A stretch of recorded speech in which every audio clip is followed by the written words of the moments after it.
My mom backhanded me in the face, either like 8th grade or freshman year of high school.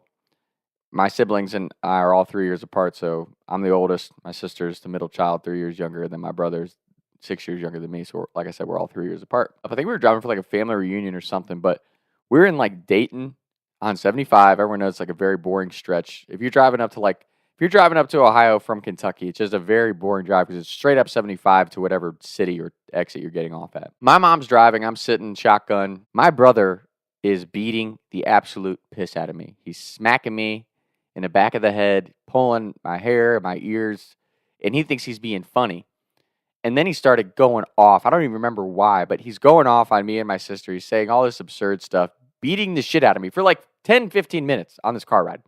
And I finally retaliate. I turn around and I'm like, I smack him a couple times, slam him in his seat, and I'm like, you keep behaving like that, you're going to end up in prison. It just came out. Like, that's just how I said it. I didn't think anything of it because I'm thinking my mom has been watching this kid beat the shit out of me for the last 10 minutes, right? It's just this part of being the oldest child, I guess.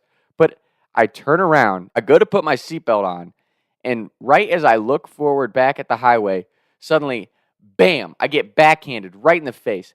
My mom, full blast, cock back, and backhands me in the face. Knowing that I have braces, she hits me right in the mouth, so my lips are stuck to my braces. Like, I got hit hard. So there's cake to my braces. I'm, shit.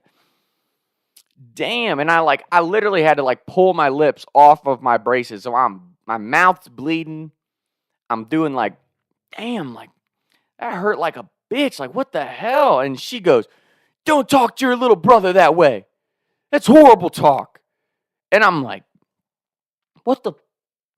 Did you not see what my little brother's been doing to me for the last 15 minutes? And you're going to backhand me over saying he's going to jail? She's like, what if he ended up in prison later in life? How would you actually feel? And I'm like, damn, like, one comment, I'm getting backhanded? Like, that's crazy. And again, at the time, I was sitting there like, damn, mom, like, that's really fucked up that you just hit me like that. Like, so talk about favoritism as the youngest child. Like, what the hell? But I look back on that story now, and I understand why my mom was so fired up. Because, like, when you learn about, like, mindset and your subconscious mind, like, if you're told that you're a certain way your entire life, then it's very likely that you're going to be that way. So it's one of those things, like, I'm a super appreciative of my parents for that, because you don't realize the importance of that until you get older. It's like, my parents basically told me and my siblings every single day, like, God made you a certain way. Like, you're built to do something special in life, so go find what that is. That's basically what my parents coached us on every single day. It's like, you have a ton of potential and ability. You have to work at it, but go figure out what that potential and ability is going to lead you to. Like, go find what you're passionate about and go pursue it. So, you know, on a much deeper level, yeah, like, I should have never told my brother, you do that type of stuff, you end up in prison. Luckily, my brothers never end up in prison. We have a great relationship at this point in our lives, but yeah, at the time I was like, damn, he's backhanding me over nothing. Like, that was crazy. You feel bad for a lot of people. I even think about some of my really good friends. Like, they have so much potential, but they're caught up in this negative self-image that they have of themselves. So it's just like, if you could find a way to get over that, like, it's like, dude, this is a stupid analogy, but, like, damn, like, you've been telling yourself that you're a 2005 Toyota Corolla with a couple missing hubcaps when a lot of people see you as a Mercedes-Benz sitting in the fast lane, but you don't see yourself that way, so you'll never be able to get to where you want to go.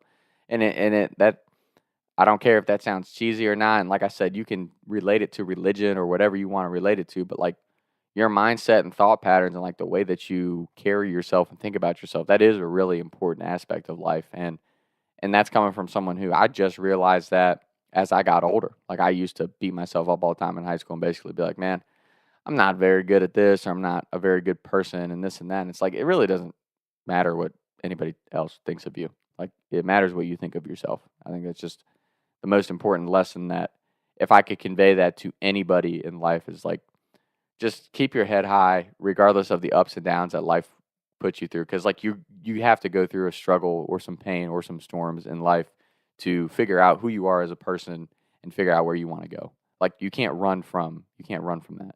You have to face it. And I ultimately feel like that's when you really start to figure out, like, who you are as a person and who you really want to be is when you go through some hardships and struggles at any level. Like my hardship, I say that a lot on here, but like it's the truth.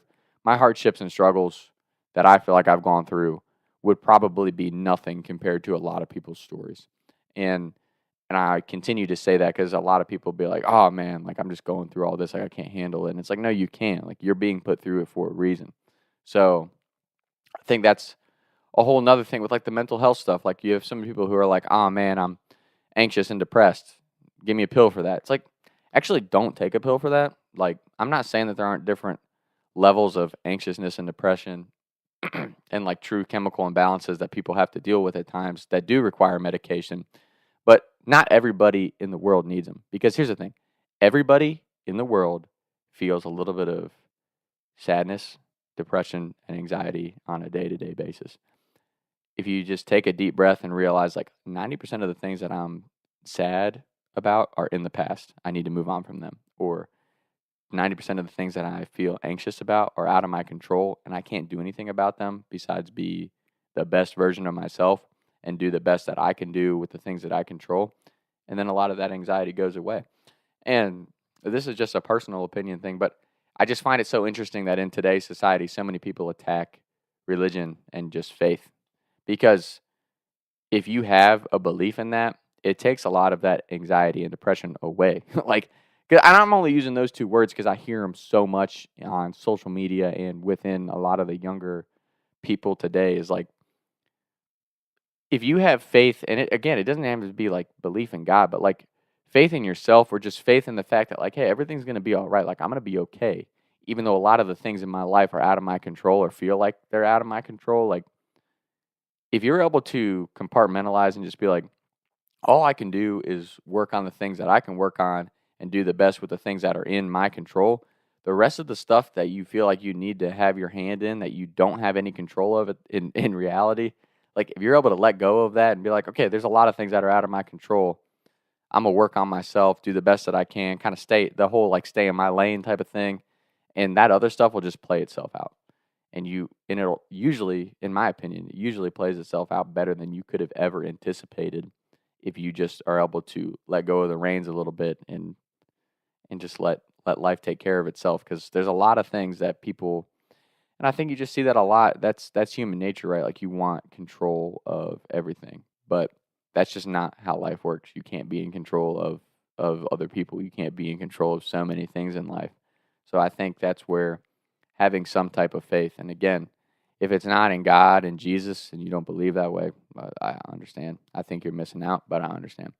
So if you don't have faith in that, at least have faith in yourself or faith in the fact that there's a lot of things in life that are out of your control. Everything's going to be okay as long as you work hard and kind of focus on the present moment. Because there's a ton of stuff in the past that you're over evaluating that it happened, it is what it is, you got to let it go. Or there's a ton of things in the future that you're anxious about, but you have no control over how those things are going to play out. You have no say on what happens in the future. All you can do is focus on the present moment and embrace what that is. So that's my spiel on getting backhanded by my mom here on Talks with Tom today. Taking shots by the lake till I can't even breathe no more, see no more. I was riding around town thinking to myself, is it gonna